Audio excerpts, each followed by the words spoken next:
Hi, welcome back to my channel, How To Chris here. So today I'm going to share with you how to build stairs, how to measure and arrive at numbers that are evenly spaced so that you can fit your stairs between point A and B for the rise, and then get the run to fit. You have to consider different things. Do you have a door in the way? Do you have to stop your stairs short? You need 3 feet before that door to meet code. Or you have to get the height right. You need 7.5 inches. You can't be more, or you'll be not within the code. You could be less than the code. If it's 7.5, you could be 7, but you can't be higher than 7.5. And each of those risers need to be the same. You can't have 9 stairs the same and then the 10th stair, for example, at a 1/4 inch difference. Has to all be the same. So I've been building stairs. I've done over 100 sets of stairs, and I'm just going to show a couple. So this video is really to show you how to measure your stairs. I have various methods of doing that, but I'm sharing with you an easy way to arrive at that number so that you can start your stairs. Now, this is some stairs that I started building. This is a new home I built, and then I put these stairs in. These are the rough stairs, not stringers. And so that went from that to this, and I actually turned the bottom of the stair a little bit. And this is some of the railing work that I did. And these were the basement stairs of another project. I took these out and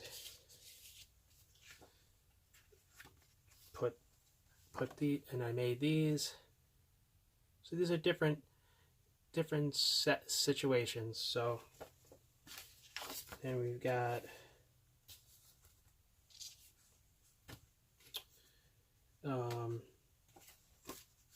getting back to this. So in this case, I used some LVLs for the stringers because that's what I had. This was for a 9-foot ceiling, a home with 9-foot ceilings, and I made some rough stairs so that we can use it during, the building. And then I came back and put my finished materials over this. And so this is all notched, glued and screwed a certain way, with spacing allowed for skirt boards. And you have to remember, you have to think about, consider how you want to finish it. So this is a set of stairs here that I'm just demonstrating. So when you get your measurement, you can either get adjustable brass adjustments for your square, or you could take a piece of wood and get it on there, and then run it down your stringer and mark it like this. And I find this is actually more accurate because I would use 2 spring clamps. You can use this clamp, but I like 2 spring clamps in this case. And when you use the adjustment, it's only on 2 spots, so you can hit like a divot in the wood, and that'll throw your measurement off. So with this, it will pass any imperfection of your stringer and give you a better measurement. So that's why I do this.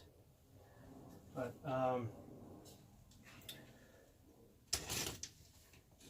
when it comes to we're going to get into how to measure out the stairs, but I wanted to go over this first so that you see what I'm mentioning to you, the finished product of things.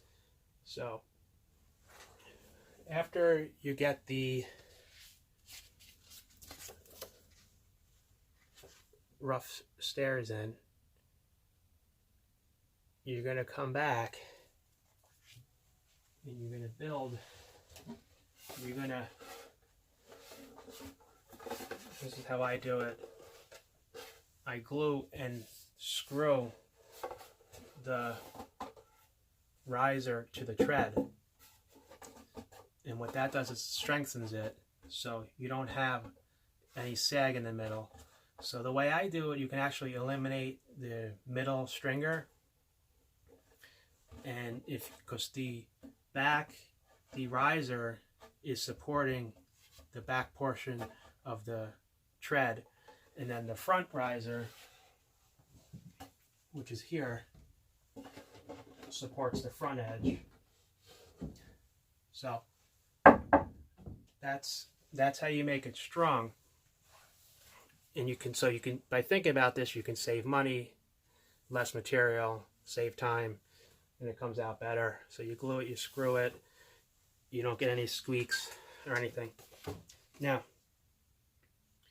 again, don't forget to allow for your skirt board to slip in, because you don't want just drywall here. You want a nice skirt board. I have a picture of that. So here, you've got the skirt board here. So when you go up, you don't damage the wall. Okay? So, but let's get into how to arrive at the different measurements. So let's do an easy scenario first. If you're just doing like a deck and you got the finished deck and the finished grade is level, so you're gonna measure down. If you've got, let's say you have 28 inches, well, that tells me you can have a rise of 7 inches to meet code, and you can have 4 risers, because that will give you 28 inches. If you have 4 risers, it means you're going to have 3 treads. You always have one less tread than you do risers. So, if you have 35 inches from finish to finish, you can have 7-inch riser again, but 5 risers, that will give you 35. So again, 5 risers means 4 treads. So if each tread is 10 inches, the run will be 40 inches. So, okay, we're going to do a few more easy scenarios. So if you have 36 inches from the finished landing to the finish ground level. So if it's 36 inches, you can have 6 risers at 6 inches. That'll give you 36 inches. Or if you have 42 inches, so what number gets you 42? So you can do 6 times 7. So you can have 6 risers at 7 inches. That'll give you 42. Or if you have 63, if you're lucky enough to get 63 inches, what's 63 divided by 7? So that's 9. So you can have 9 risers at a 7-inch rise. 9 times 7 is 63. So those are all easy scenarios, but getting into a little bit more complicated when you get a decimal. If you get something that says a number point, let's say 875. Well, 875 means 7/8. How do you know it means 7/8? Well, you have to do 0.875 on your calculator. 0.875. If you want to know what it is in eighths, you do times 8. 7, so 7/8. Now, what's 0.875 mean in sixteenths? Well, 0.875 times 16, 14. So it means 14/16. Now, if I want 0.875, what does that mean in 30 seconds? So times 32. So that's 28 30-seconds. So every time you get a decimal, you're going to multiply that by whatever you're interested in getting. If you want it in eighths, you multiply it by 8. You want it in sixteenths, you multiply it by 16. So this sketch I made up, and you can pause it or look at it, and it shows, okay, it shows the headroom. You need 80 inches from a nosing to the ceiling. You need 36 inches between the nosing and a doorway or a wall. And so I made up a scenario that the total height from finished floor to finish floor, from finish to finish, I made up a scenario of 107.875. So we went over the 0.875 means 107 and 7/8. So 107 and 7/8, we have to get stairs to fit in that space. Well, what do you do first? First thing I do is, again, there's various ways I do it, but one way that I can teach to get so we can arrive at that number easily is you take 107.875 and divide it by, I'll choose 14 because it's an 8-foot ceiling and usually there's around 14 risers. If it's a 9-foot ceiling, I'll do 16. But in this case, it's an 8-foot ceiling. So we do 107.875 divided by 14. So what do we get? 107.875 divided by 14. We get 7.70. What's 7.70? Well, 0.70, we need to know what that is. So we got 7. You can see here, 7. So we got 0.70. So you take, so 107.875 divided by 14 is 7.70. Okay, it's 0.70 times 8. 0.70 times 8 equals 5.6.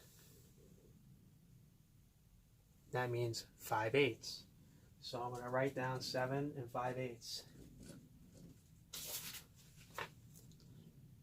7 and 5/8.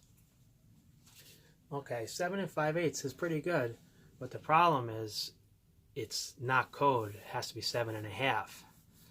So we did that. We tried 14 risers. Now we need the number to be less, the riser height. So instead of 14 risers, let's do it 15 risers. So 107.875 divided by 15. Okay, that's 7.19. So you write down 15 risers, 7.19. Let's get the 7.19. Let's get the 0.19 into a fraction. 0.19 times 8 is 1.52. So that's an eighth. 7 and an eighth. Let's get it in a 16th. So 0.19 times 16, 3. So 3/16. Or we want it in 30 seconds because we want to be a little bit more accurate. So 0.19 times 32. 6. 6 30-seconds. Double check. 0.19 times 32. 6. Okay, let's just do 64ths in case we want. So 0.19 times 64. 12. So 7 and 12 64ths. So 0.19 times 64 equals 12. Okay. So we can take that decimal and then write it out as a fraction. Now, 7 and an eighth. 7 and an eighth meets code, or if you want to call it 7 and 3/16, it meets code. It's all under 7 and a half. So in this scenario, we got 15 risers, and each riser is going to be 7.19, or 7 and 3/16. Okay, so now we have a run. Next thing to consider is the run. Now, we have 132 inches I made here between this point and here.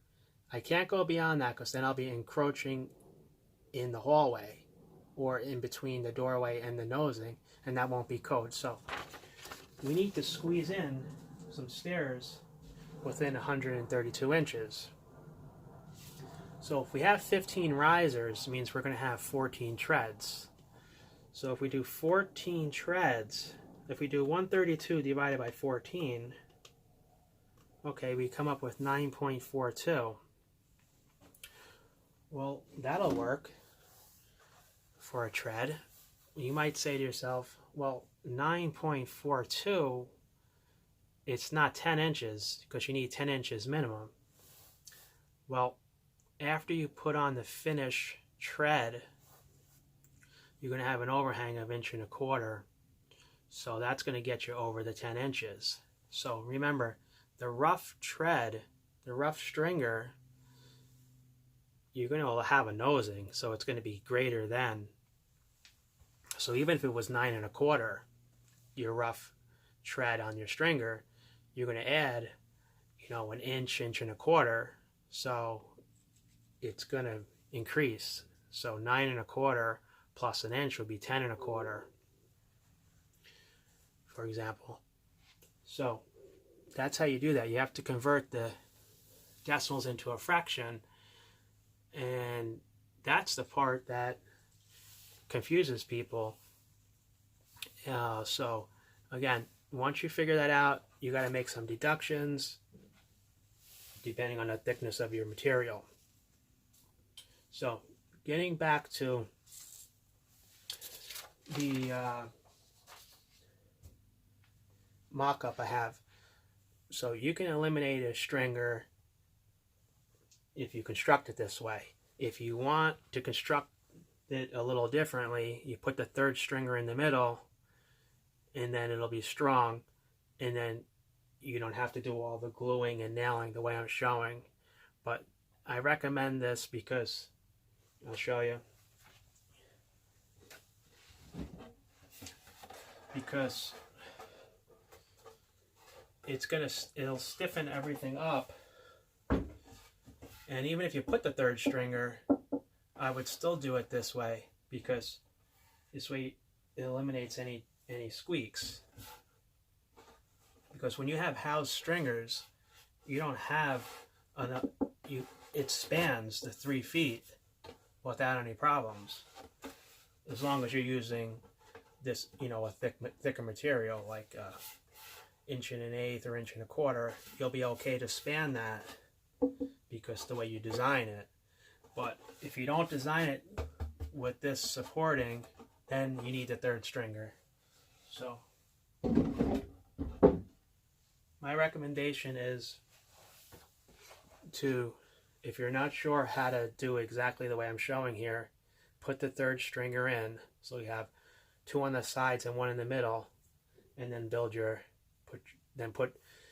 you could put your 3/4 inch plywood on first, build it up, so you have sub risers and sub treads. And you can even do the sub tread. You can even do the sub riser at 1/2 inch, because you're gonna go on top with 3/4. So you can build it the way you want if you put 3 stringers. If you want to skip a stringer, you got to definitely build it this way. You can either make housed stringers, which is more involved, And I prefer notch stringers, not only because it's a little bit easier.